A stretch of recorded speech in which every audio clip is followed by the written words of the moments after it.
Bukek Xiansu. Audiobook, novel silat. Cerita, Ho Ping Hu. Bab 33. Maaf, saya bernama Liam Toan Ki dan Bu Moy adalah calon istri saya. Ibu, dia ini yang pernah menyerbu Bu Tongpai dan dialah tentunya yang membawa minggat suci, tiba-tiba Bu Ong berkata. Toan Ki diam-diam memuji kecerdikan anak laki-laki itu dan dia terkejut sekali. Benar demikian, saya yang dahulu menjadi petugas An Goan Sui menyelidiki Bu Tongpai dan kemudian mengajak pergi Bu Moy yang sekarang menjadi calon istri saya. Tekuat Lin mengerutkan alisnya.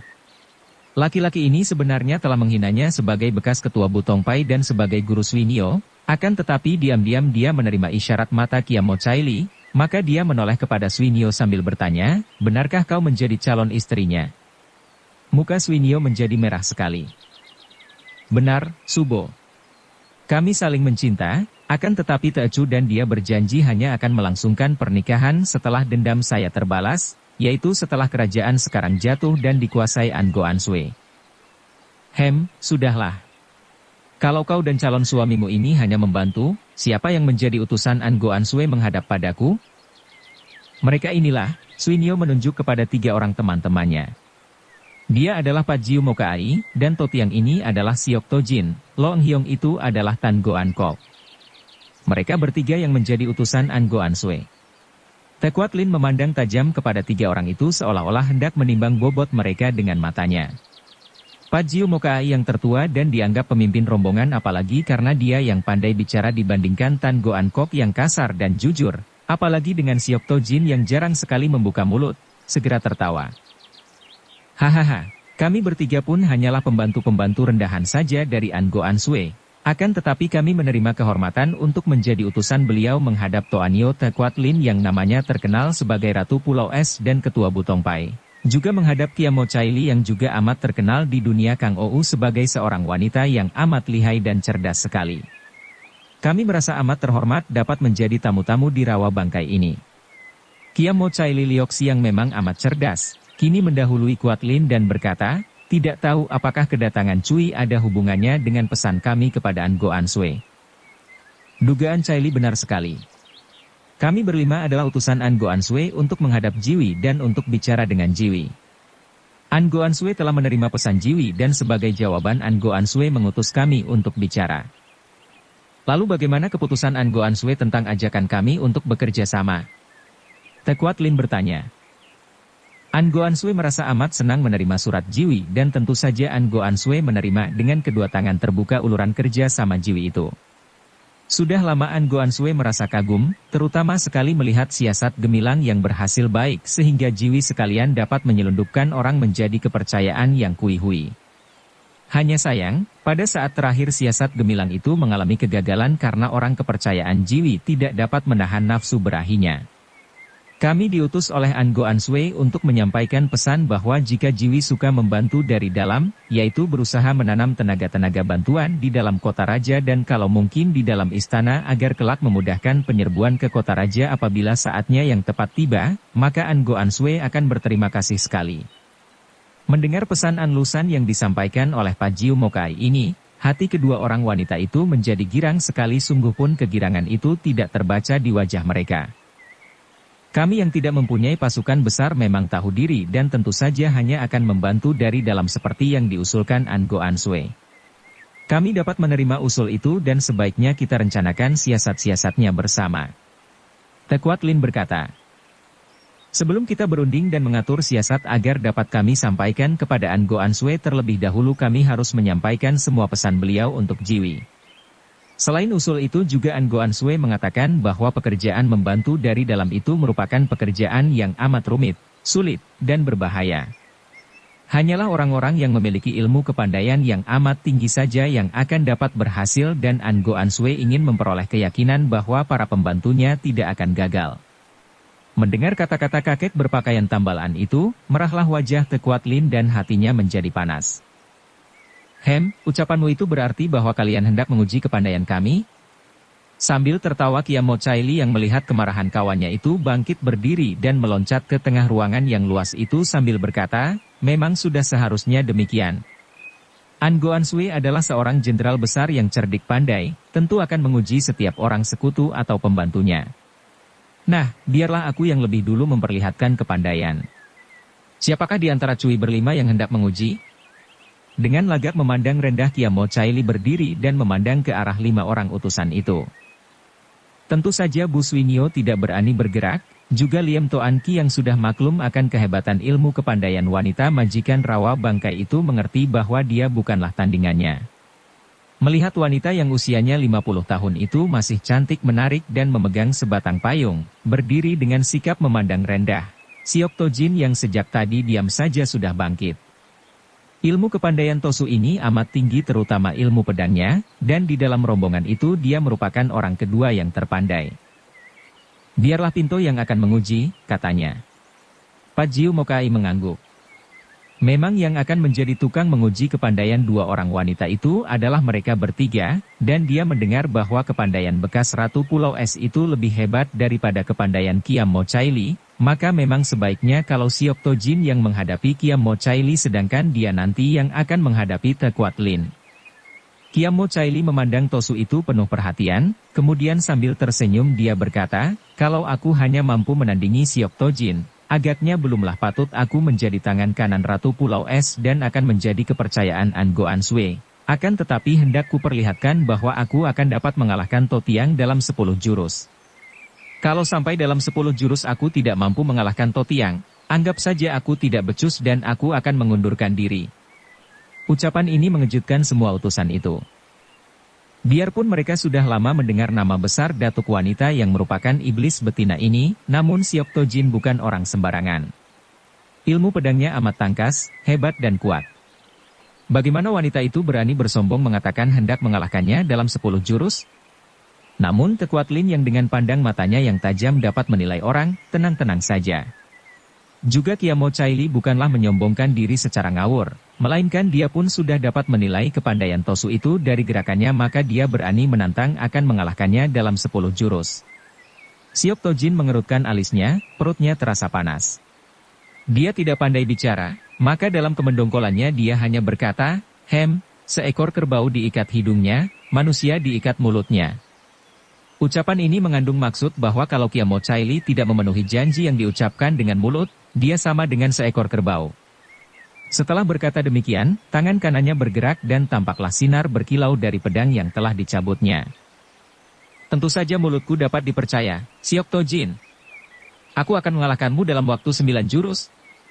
Kiamo Caili berkata sambil mengejek dan tangan kanannya memegang payung yang segera terbuka dan dipakainya, sedangkan tangan kirinya diraba-raba sanggul rambutnya, seperti merapikan padahal diam-diam dia melepas tali rambutnya yang panjang itu. Sebagai nyonya rumah rasanya kurang sopan jika aku menyerang tamuku. Silakan dimulai, Totiang, ujar Kiamo Caili. Sing. Siok Tojin langsung menghunus pedangnya. Tosu ini memang lebih pandai berbicara melalui pedang dibandingkan dengan mulutnya. Pihak lawan sudah memintanya membuka pertarungan, maka tanpa sungkan lagi Tosu ini menerjang ke depan, apalagi perutnya masih panas akibat dia tadi diremehkan. Melihat iblis wanita yang menjadi lawannya menyandang payung di bahu kanan, langsung pedangnya menusuk lurus ke arah pundak kiri lawan yang lebih terbuka. Dalam pertarungan biasa, dia akan menusukkan pedangnya tepat ke jantung lawan, tetapi karena pertarungan ini hanya untuk menguji kepandaian, maka sengaja dia arahkan pedangnya lebih tinggi sehingga tidak mengancam jiwa lawannya. Tidak percuma Lioksi bergelar Caili, wanita pandai. Melihat gerakan pembuka Tosu ini dia lantas paham bahwa pihak lawan memang hanya ingin mengujinya, tidak punya maksud mencelakakan. Sebab itu bibirnya mengembangkan senyum manis, dan dalam hati dia pun bertekad untuk tidak menurunkan tangan berat kepada Tosu itu. Begitu pedang datang menyambar, Kiamo Caili cepat menarik kaki kiri sedikit ke belakang, sedangkan kaki kanannya ditekuk sehingga tubuhnya merendah dan menjauh dari pedang Siok Tojin. Namun gerakan pembuka tadi ternyata hanya pancingan belaka. Begitu tubuh lawan bergerak, segera Siok Tojin menahan pedangnya, lalu membuat gerakan memutar dan membabat lengan kiri lawan. Kiamo Caili tidak mengelak lagi, secepat kilat tangan kanannya yang memegang payung digerakkan untuk menangkis pedang yang mengancam lengannya. Melihat urat di dahi Tosu itu menegang, tanda bahwa dia sedang mengerahkan tenaga penuh, Kia Mo Chaili turut menghimpun Sinkang dan menangkis dengan sekuatnya. Terang timbul percikan api akibat benturan payung dan pedang, diikuti langkah mundur keduanya. Dalam sekali gebrakan, keduanya langsung paham kemampuan lawan masing-masing. Pedang Siok Tojin bergerak lebih dulu, namun payung Kia Mo Chaili yang sampai lebih awal di tempat tujuan, padahal jarak yang ditempuh pedang lebih pendek dibandingkan payung. Hal ini menunjukkan bahwa kecepatan majikan rawa bangkai itu masih lebih unggul. Selain itu, ketika terjadi benturan tadi Siok Tojin dapat melihat pedangnya sedikit terpental dan merasakan perih di telapak tangannya, sedangkan payung di tangan wanita iblis itu hanya terlihat sedikit tergetar. Mau tidak mau Siok Tojin harus mengakui bahwa sinkangnya juga lebih asor. Baik kecepatan maupun sinkangnya lebih unggul, tidak heran lidahnya bisa berucap hingga menjilat langit.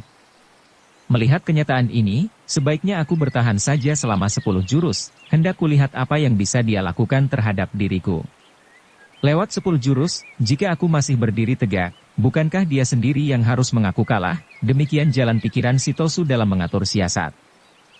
Setelah mengambil keputusan demikian, Siok Tojin tidak mau bergerak sembarangan lagi. Dia hanya berdiri tegak dengan kuda-kuda sekokoh batu karang, kedua kaki dipentang dengan lutut sedikit menekuk, pedang menuding diarahkan lurus ke depan, tangan kirinya dipasang melintang di depan dada, sedangkan matanya mengawasi lawan dengan waspada. Mula-mula Kia Mo Chaili tertegun melihat lawannya diam tak bergerak, namun dia segera sadar akan isi benak si Tosu. Semenjak sebelum pertarungan dimulai, ketika dia menyatakan akan menundukkan lawannya di bawah 10 jurus, wanita cerdik ini sudah memikirkan pula kemungkinan ini. Hai Hik, baru 1 jurus Totiang sudah mematung tidak berani maju. Apakah Totiang merasa takut kepada seorang wanita? Bukankah Totiang bermaksud mengujiku? Atau justru aku yang perlu menguji kepandaian Totiang? Dengan cerdik Kia Mo Chaili menyindir tajam sambil tersenyum mengejek. Walaupun seorang Tosu, agaknya Siok Tojin adalah orang yang lebih mengutamakan hati dibandingkan otak.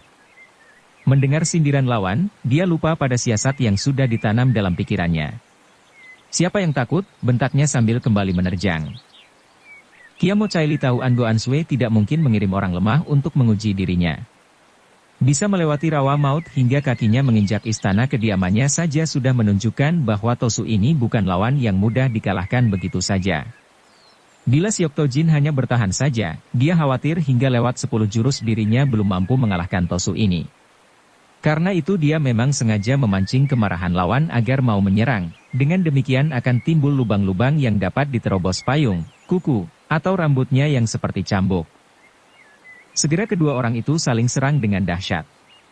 Walaupun Siok Tojin tidak bertahan sama sekali, namun pada kenyataannya dia ada di pihak yang lebih banyak bertahan. Dalam 4 gerakan, dia hanya menyerang 1 kali, sisa 3 gerakan lainnya berupa tangkisan atau gerakan mengelak untuk mempertahankan diri. Selain dia kalah cepat, niatnya untuk bertahan tidak terhapus hilang dari otaknya. Tidak demikian dengan Kia Mo Chaili.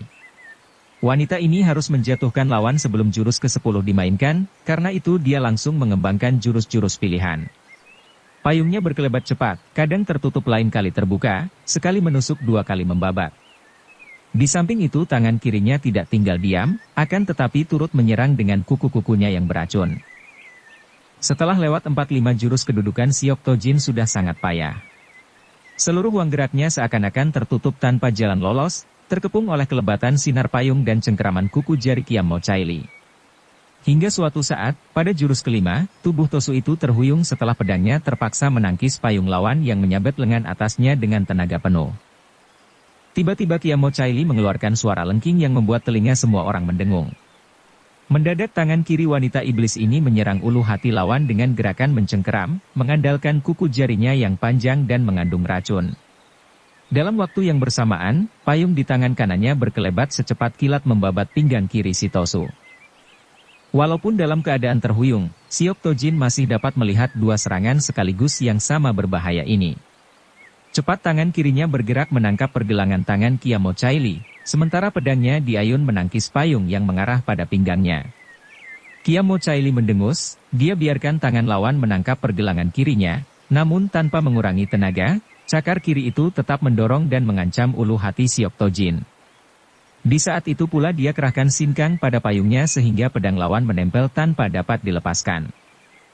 Sekejap itu pula terjadilah adu tenaga antara kedua orang ini, majikan Rawa Bangkai berada pada kedudukan menyerang, sedangkan utusan An Lushan berjuang untuk mempertahankan diri. Pada saat itu, hanya sekejap saja, Siok Tojin sempat melihat senyum di bibir Kiamo Chaili tanpa tahu apa maksudnya. Dia baru tersentak kaget ketika kepala wanita itu tiba-tiba menghentak ke depan, diikuti oleh serangkum bayangan hitam yang panjang bagaikan ular menyambar ke arahnya. Celaka! Siok Tojin berseru, akan tetapi bagaimana dia dapat menghindarkan diri dari serangan ketiga ini? Kedua tangannya telah menahan dua ancaman maut dan sama sekali tidak bisa dilepaskan.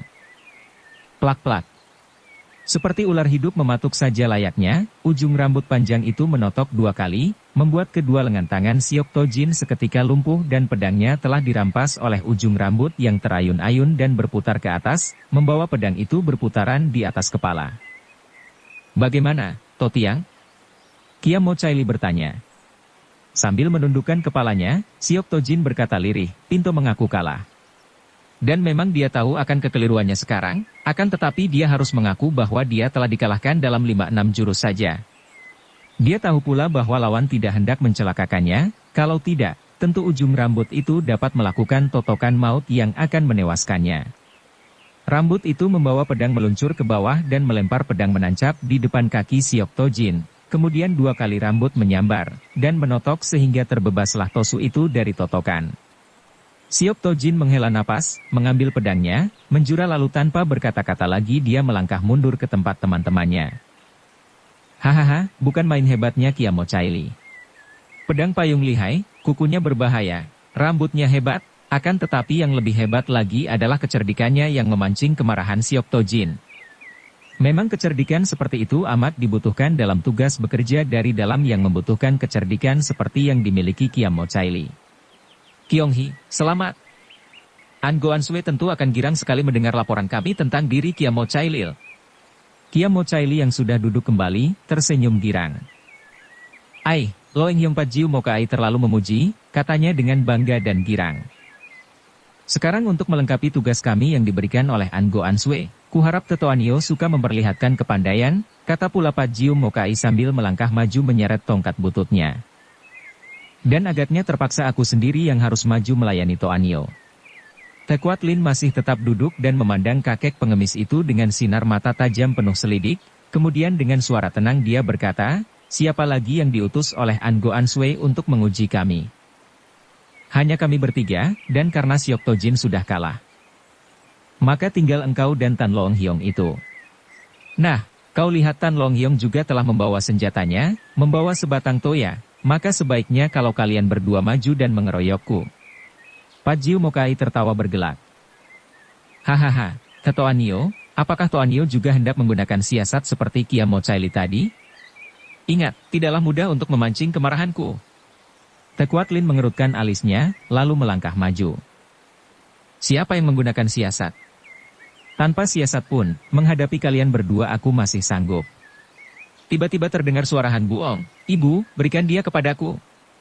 Biar aku yang menandingi pengemis tua itu. Patjiu Mokai diam-diam terkejut. Kalau seorang anak belasan tahun berani menghadapinya, tentu ibunya memiliki kepandaian yang hebat sekali. Akan tetapi Tekuat Lin menoleh kepada putranya dan berkata, Buong, kita tidak sedang menghadapi musuh, dan pertandingan ini hanya untuk menguji kepandaian saja. Jangan kau ikut-ikut. Han Buong cemberut lalu berkata, apalagi hanya dikeroyok dua, biar kalian berlima maju semua, ibu akan dapat mengalahkan kalian dengan satu tangan saja. Kembali Patjiu Mokai terkejut. Bocah itu, putra Tekuat Lin, tidak lebih dianggap seperti bocah biasa, dan tentu telah memiliki kepandaian tinggi pula, maka kata-katanya tidak boleh dianggap kosong belaka. Lenyaplah keraguannya dan dia berkata kepada Tekuat Lin, memang sesungguhnya aku sendiri dan Tan Goan Kok merupakan orang-orang yang diutus menguji kepandaian Toanio, apakah kami boleh maju bersama menghadapi kelihayan Toanio? Dengan sikap tak acuh Tekuat Lin berkata sambil menggerakkan tangan kirinya, majulah, jangan sungkan-sungkan. Tan Goan Kok yang berwatak kasar itu melompat ke depan. Tentu Nyonya Rumah memiliki kelihayan yang luar biasa maka menantang kita maju berdua, Patjiu Mokai. Patjiu Mokai mengangguk-angguk. Hati-hatilah, Tan Sicu. Mereka berdua lalu memasang kuda-kuda di sebelah kanan kiri Tekuat Lin. Pajio Mokai memegang tongkat butut dengan tangan kanan seperti memegang sebatang pedang. Tongkat itu menuding ke depan dari dadanya, lurus ke depan, sedangkan tangan kirinya menjaga di depan pusar. Kedua kaki ditekuk sedikit, agak merapat di depan dan belakang. Tan Goan Kok memegang toyanya dengan kedua tangan, kuda-kudanya kuat sekali, kokoh seperti batu karang dan toya di kedua tangannya itu sedikit pun tidak bergoyang. Melihat dua orang itu sudah memasang kuda-kuda, Tekuat Lin lalu mencabut pedangnya, yaitu Ang Bue Kiam dan melangkah maju sambil berkata, "Nah silahkan kalian mulai. Kami adalah tamu-tamu dan kami maju berdua, tidak pantas kalau kami mulai, silahkan Toan Yo mulai," kata Pajio Mokai yang tidak mau membuka serangan karena dia ingin lawan maju menyerang lebih dulu agar dia atau temannya dapat mengacaukan pertahanan lawan dengan serangan mendadak. Tekuat Lin tersenyum, maklum akan siasat kakek jembel itu. "Nah, sambutlah," teriaknya dan Pajio Mokai kecelai kalau hendak melanjutkan siasatnya karena tiba-tiba pedang itu lenyap bentuknya, berubah menjadi sinar yang menyambar ke arah mereka seperti kilat cepatnya sehingga sekali bergerak, pedang itu telah menyerang mereka berdua dalam waktu yang hampir bersamaan. Tentu saja mereka terkejut sekali dan cepat menggerakkan tongkat dan toya untuk menangkis. Terang! Ceringgi! Pajio Mokai dan Tan Goan Kok terhuyung ke belakang. Tenaga yang keluar dari Ang Bue Kiam sungguh dahsyat, membuat telapak tangan mereka terasa panas dan hampir saja senjata mereka terlepas. Terkejutlah kedua orang itu dan Tekuat Lin diam-diam mentertawakan mereka karena dia memang hendak mengukur lebih dulu kekuatan lawan. Karena merasa penasaran, kini kedua orang itu maju dari kanan kiri dan mulailah mereka menyerang dengan ganas. Kuat Lin sudah dapat mengetahui bahwa di antara kedua orang pengeroyoknya, tongkat kakek jembel itulah yang lebih lihai maka dia selalu mendahulukan tangkisannya terhadap tongkat itu, baru dia menangkis toya yang menyambar.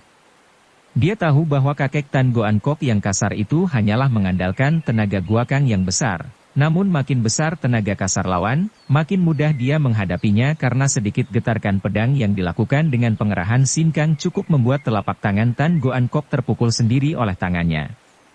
Lewat 10 jurus, setelah dia yakin akan ukuran tenaga kedua orang lawannya, tiba-tiba Tekuat Lin menyarungkan kembali pedangnya dan menghadapi kedua lawan itu dengan tangan kosong. Tentu saja dua orang lawannya cepat menahan senjata dan Pajio Mokai berseru, "Hei, Teto Anio. Kami belum kalah, mengapa engkau mengakhiri pertandingan?" "Siapa mengakhiri? Lanjutkanlah serangan kalian, aku menyimpan pedang karena takut rusak." Dengan tangan kosong pun ibu akan mudah mengalahkan kalian." Mendengar teriakan bocah itu, dua orang kakek itu lalu maju lagi dan menggerakkan senjata mereka untuk menyerang. Tongkat Pajio Mokai melayang dari atas menghantam kepala, sedangkan toya Tan Goan Kok menyambar dari samping menghantam lambung. Mereka terkejut setengah mati melihat lawan itu sama sekali tidak mengelak, hanya miringkan sedikit tubuhnya dan meloncat sedikit. "Bu! Bu!" Tongkat itu dengan kerasnya menghantam leher dan toya itu menghantam pangkal paha, akan tetapi tiba-tiba dua orang kakek itu roboh terguling dalam keadaan lemas tertotok. "Hore!" Han Buong bersorak melihat betapa dalam segebrakan saja setelah ibunya menyimpan pedang, dua orang pengeroyok itu dapat dirobohkan. Sementara itu, Tekuat Lin cepat membebaskan totokannya dan dua orang kakek itu dapat bangkit sambil memungut senjata mereka dan memandang dengan mata terbelalak kagum kepada wanita itu. Hampir mereka tidak dapat percaya bahwa mereka dapat dirobohkan hanya dalam segebrakan saja, namun kenyataannya memang demikian dan mengingat akan siasat lawan ini, mereka bergidik dan kagum sekali. Ternyata ketika tadi dia menggunakan pedang, Tekuat Lin hanya ingin mengukur sampai di mana kekuatan dua orang lawannya. Setelah yakin benar, dia menyimpan pedang dan sengaja menerima hantaman yang sudah dia ukur akan dapat diterima oleh leher dan pinggulnya, kemudian pada saat kedua senjata itu tiba di tubuhnya, menggunakan kesempatan selagi kedua orang kakek itu terkejut melihat lawan tidak mengelak dan menerima pukulan. Cepat seperti kilat kedua tangan Tekuat Lin bergerak dan berhasil menotok roboh dua orang kakek yang sama sekali tidak menduga bahwa lawan yang terkena hantaman dua kali itu akan menotok. "Mereka bukan main!" Tan Goan Kok berseru dan menggeleng-gelengkan kepalanya. Belum pernah selama hidupnya dia bertemu tanding sehebat itu. "Kami mengaku kalah.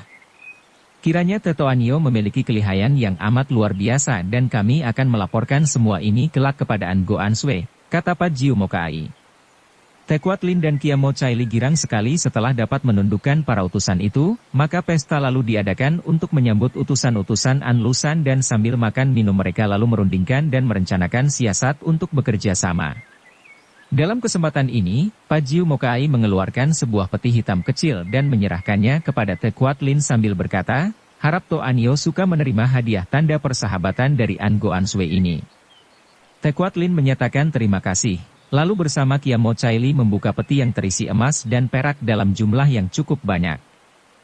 Tekuat Lin lalu melepaskan rantai kalungnya dan menyerahkannya kepada Pat Jiu Mokai sambil berkata, kami tidak mempunyai apa-apa untuk dipersembahkan kepada An Goan Sui sebagai tanda persahabatan ini, harap Mokai suka menerima dan menyampaikan kepada beliau. Pat Jiu Mokai menerima kalung itu dan mereka berlima terbelalak kagum melihat mata kalung yang amat besar dan indah penuh batu permata yang amat luar biasa.